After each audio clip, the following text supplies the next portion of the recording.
Dans les petites villes, il y a parfois des maisons qui semblent ordinaires à première vue. Une famille, une routine, des voisins, des habitudes. Et puis un matin, un détail fait basculer toute une histoire. Pour les Wengler, ce détail prend la forme d'un appel au 911, d'un détecteur de monoxyde de carbone et d'une femme retrouvée morte dans une chambre du 2e étage. Ce matin-là, Cathy Wengler meurt d'une intoxication au monoxyde de carbone dans leur maison de Lima, dans l'Ohio. Quand les secours arrivent, ils la découvrent inconsciente, étendue dans une chambre à l'étage. Très vite, une explication s'impose. Un accident domestique. Mais dans les jours, puis les mois qui suivent, certains détails commencent à résister à cette version. Avant d'être une affaire criminelle, Mark et Cathy sont un couple de longue date. Selon les reportages consacrés au dossier, ils se rencontrent adolescents à Fort Recovery, dans l'Ohio, et se marient en 1977. Cathy a alors 18 ans, Mark 21. Ils auront 2 fils, Nathan et Aaron, et s'installeront plus tard à Lima. Cathy travaille comme enseignante dans des écoles locales et est membre de Grace Baptist Church. Elle aide Mark à financer ses études de médecine. Mark, lui, poursuit sa carrière médicale et devient anesthésiste. Les médias décrivent Cathy comme quelqu'un d'extraverti, loud and bubbly. Merry Christmas! If you could describe Kathy in one word, it would be fun. She had this musical laugh. Tandis que Mark apparaît plus réservé. Leur fils Aaron dira plus tard qu'ils formaient une famille très soudée, faite d'embrassades et de petites habitudes affectueuses au quotidien. Mais derrière cette image de famille stable, quelque chose se fissure avec le temps. Dans la nuit du 3 au 4 septembre 2006, Cathy dort dans une chambre à l'étage. Mark, lui, est au rez-de-chaussée. Vers 5 heures du matin, tout bascule. L'alarme au monoxyde de carbone se déclenche. Mark appelle immédiatement les secours. Il explique que sa femme fait une crise, qu'elle ne réagit plus. Pendant l'appel, il dit avoir ouvert les fenêtres et tenté de la réanimer. My carbon monoxide detector is going off, and my wife's having a seizure. I'm going to start opening all the windows and stuff. Please get here quickly.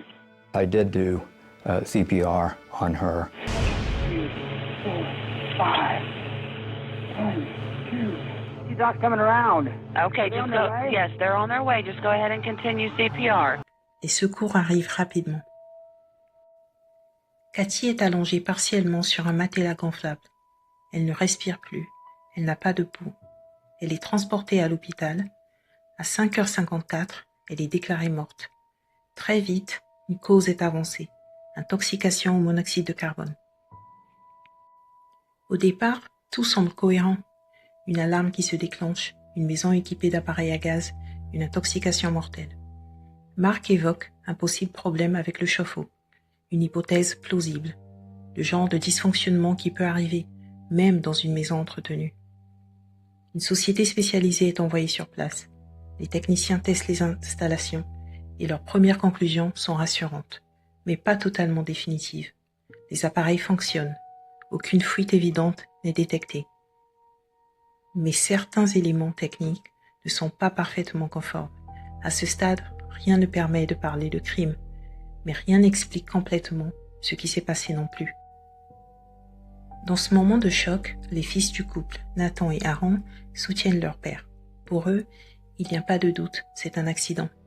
Ils décrivent une famille aimante, des parents proches, affectueux. Une maison où les démonstrations d'affection étaient fréquentes. Oui, il y avait des disputes, comme dans tous les couples, mais rien qui puisse expliquer un drame intentionnel. Leur position est claire, et elle ne changera pas. Mais du côté de la famille de Cathy, la vision est tout autre. Sa mère et ses sœurs sont convaincues que Mark a quelque chose à voir avec sa disparition. Pour elles, trop de zones d'ombre subsistent pour parler d'un simple accident. 2 versions irréconciliables, 2 familles, une vérité qui reste à établir. Après la mort de Cathy, Mark ne disparaît pas de la scène. Il parle aux secours, aux enquêteurs, aux médecins, répète sa version et finit par reprendre le cours de sa vie. Il dira plus tard à CBS qu'il a vécu cette nuit comme quelque chose d'horrible et qu'il a eu l'impression que toute l'énergie quittait son corps. Pourtant, aux yeux de beaucoup, Un autre détail va peser lourd. Mark se remarie environ 14 mois après la mort de Cathy, avec Esther, une psychologue qu'il connaissait déjà. Esther et son mari étaient en effet des amis proches du couple. Ils se fréquentaient régulièrement et allaient souvent dîner ensemble. Mais un élément troublant s'ajoute à cette histoire. Le mari d'Esther décède avant Cathy, à la suite d'une intervention chirurgicale liée à une transition de genre, après avoir commencé à vivre en tant que femme. C'est après la mort de Cathy que Mark et Esther se rapprochent, tombent amoureux, puis finissent par se marier. Pour ses partisans, cela prouve seulement qu'ils tentent d'avancer. Pour ses détracteurs, cela ressemble à une rupture très rapide avec la femme qu'ils venaient de perdre. Des soupçons ne tardent pas à apparaître chez les enquêteurs. Pourquoi ? D'abord parce que les tests ne confirment pas la version d'un accident banal. Les appareils de la maison ne rejettent pas de monoxyde de carbone de manière anormale. Ensuite, parce que l'autopsie indique que Cathy est probablement morte 1 ou 2 heures avant l'appel au secours de Mark. On retrouve des traces de suie s'échappant de la grille de ventilation qui se trouvait dans la chambre que Cathy occupait cette nuit-là. Enfin, parce que plusieurs éléments techniques ne cadrent pas parfaitement avec le récit de Mark. La façon dont le corps est placé sur un matelas gonflable, une surface molle qui rend les compressions cardiaques inefficaces. Pendant un entretien avec les enquêteurs, la mère de Cathy leur parle de journaux cachés dans la maison. Selon elle, la clé de l'enquête se trouvait dans les écrits intimes de son beau-fils. Après une fouille du domicile du couple, les détectives retrouvent en effet les fameux carnets. Quand il est questionné sur ces écrits, Mark explique qu'il s'agit d'un exercice recommandé par la thérapeute de couple qu'il voyait avec Cathy. Lorsqu'un enquêteur lui demande s'il avait déjà pensé au divorce, Mark répond que non, mais qu'il sentait la distance s'installer dans son couple. Il reprochait à Cathy sa prise de poids, de 40 kilos au cours des 20 dernières années. Il lui reprochait de ne pas prendre soin du domicile et de contracter d'immenses dettes avec des cartes de crédit pour s'acheter des bijoux. Un membre de l'église affirme aussi avoir reçu une confidence de Cathy et lui aurait dit que Mark essayait de la détruire physiquement, émotionnellement et mentalement. Selon des proches, Cathy ne supportait pas l'idée d'un divorce, en particulier à cause des conséquences financières et de l'image publique de Mark. Mark était quelqu'un de très attaché à la religion. Pour lui, un divorce aurait eu un coût moral, social et financier trop important. C'est là que la thèse du mobile prend forme. Pas un crime impulsif, mais une solution définitive à un mariage qu'il ne voulait plus. Les carnets de Mark deviennent un élément central à l'affaire.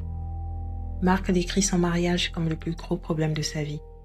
Il évoque une liaison ancienne, la sensation d'être piégé et même des pensées suicidaires.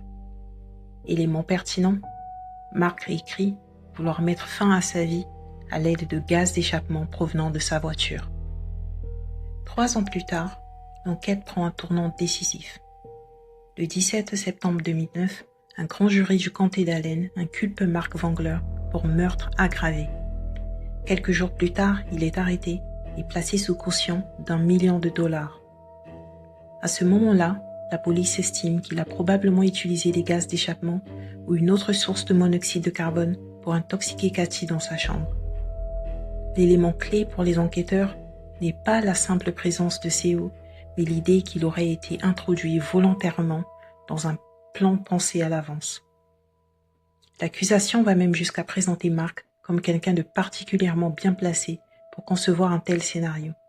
En tant qu'anesthésiste, il connaît les gaz, leurs effets sur le corps, les doses, les seuils d'exposition, les signes d'intoxication. Pour les procureurs, ce savoir devient un moyen.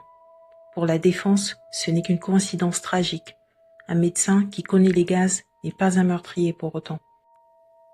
Mais à partir de 2009, l'affaire change d'échelle. On ne parle plus seulement d'une mort suspecte. On parle d'une mise en examen formelle, puis d'un procès pour meurtre.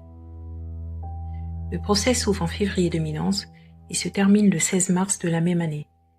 Le jury le déclare coupable de meurtre aggravé et le tribunal le condamne à la prison à vie avec possibilité de libération conditionnelle après 25 ans. En appel, les tribunaux d'Ohio vont confirmer la condamnation.